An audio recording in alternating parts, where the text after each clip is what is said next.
अस्सलाम वालेकुम वरहमतुल्लाहि वबरकातुहू। बनु उमैया का छठा अमर खलीफा जो बड़ा फयाज पता और अमाल के कामों में बड़ी दिलचस्पी देता था। वालिदैन की खुशकिस्मती थी कि इसको खुतबाए बिन मुस्लिम, मूसा बिन नसीर, मोहम्मद बिन खासिब, तारिक बिन जियाद जैसे दिले व बहादुर सिपाह सलार रफा मिल गया, जिन्होंने इस्लामी हुकूमत का परशा चीन से यूरोप तक फैला गया। खुतैबा बिन मुस्लिम बिन उमर बिन हुसैन 40 पर 8 में पैदा हुए। उनके वालिद मुस्लिम बिन उमर व सैयदना अब्दुल्ला बिन जुबैर के भाई मुसब बिन जुबैर ने इन दिनों इराक के गवर्नर थे। इन्होंने इस नौजवान की सलाहियतों का अंदाज़ा लगा लिया और जब खुतैबा ने हर आजमाइश में पूरे उतरे तो उन्हें इस्लामी फौज का एक हिस्से का सिपाहसालार बना दिया गया। अब्दुल्ला बिन जुबैर की शहादत के वक्त खुतैबा के वालिद मुस्लिम अब्दुल्ला बिन जुबैर की तरफ से लड़ते हुए शहीद हो गए। शदीद जख्मी हालात में उन्होंने अब्दुल मलिक से खुतैबा के लिए जान की अमान तलब की। अब्दुल मलिक ने हज्जाज बिन यूसुफ से मशवरा किया कि इस हीरे को हाथ से ना जाने देना चाहिए। चुनांचे खुतैबा ने अमान दी। उसके बाद खरासान की मुहिम शुरू की। खुतैबा बिन मुस्लिम ने खरासान, बिल, तर्किस्तान, बखारा, समरकंद, खवाज़म, शाशान, फरगान और चीन, इन तमाम ममालिक को फतह किया। मुसब बिन नासिर ने अंदलुस की तरफ से 7,000 सवारियां मुश्तमिल एक लश्कर तैयार की, जिसकी क़ियादत अपने कमांडर तारिक बिन जियाद के हवाले की। यह लश्कर 9 जुलाई 711 हिजरी में को जगह पर पहुंचा, जिसे जबले तारिक कहते हैं। जैसा कि आप देख सकते हो, तारिक बिन जियाद साहिल अंदलुस पर उतरते ही जहाज़ों को आग लगा दी, जिसमें वह शुमाली अफ्रीकन यहाँ आए थे।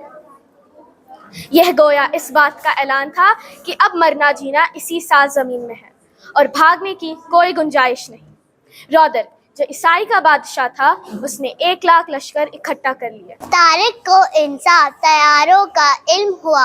उसने मूसब बिन नसीर के पास करकरो भेजा और उसने मज़ीद 5,000 फौज भेज दी।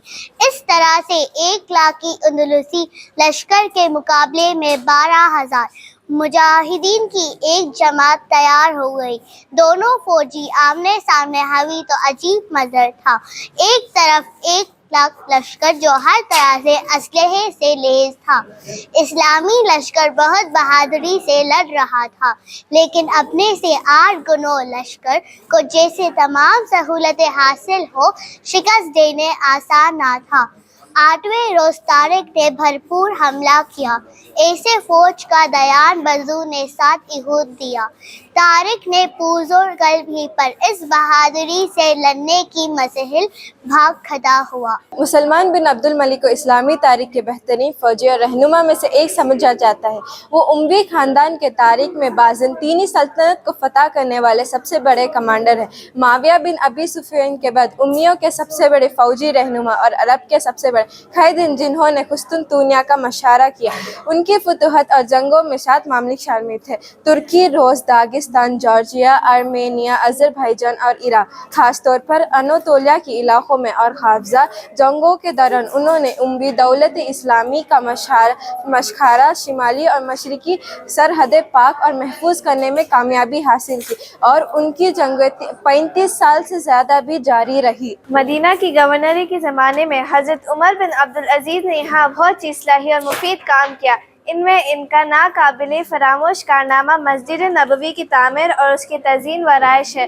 वलीद के भेशतर खुलाफा ने वक्तन फ़वक्तन मस्जिद नबवी में तरमीमें कराई थी, लेकिन वलीद ने बड़े एहतिमाम के साथ इसको निहायत अज़ीमुश्शान पैमाने पर तामीर कराने का इरादा किया और 80 पे 8 हिजरी में हज़रत उमर बिन अब्दुल अजीज़ को लिखा कि मस्जिद नए सिरे से तामीर की जाए। इससे मुत्तसिल अज़वाजे मुतहरत के हिजरे और दूसरे जो मकानात हैं, उनको मस्जिद में शामिल कर लिया जाए। जो लोग कीमत लेने से इनकार करें, उनके मकानात ज़बरदस्ती गिरा दिए जाए और उनकी कीमत फ़कीरों को खैरात कर दी जाए।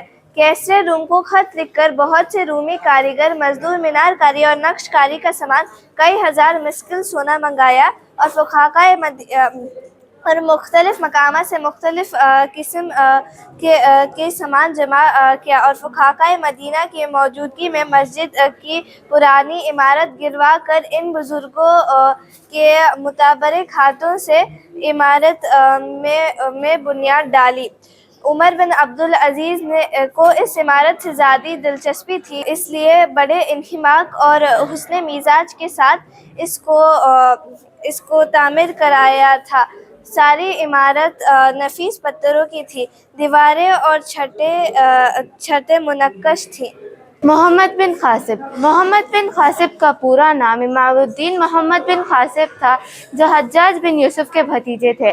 محمد بن قاسب نے 17 سال کی عمر میں سندھ فتح کر کے ہندوستان میں اسلام کو متعارف کیا۔ راجہ داہر حاکم سندھ نے مسلمانوں کے ساتھ خواہ کی دشمنی شروع کر دی تھی۔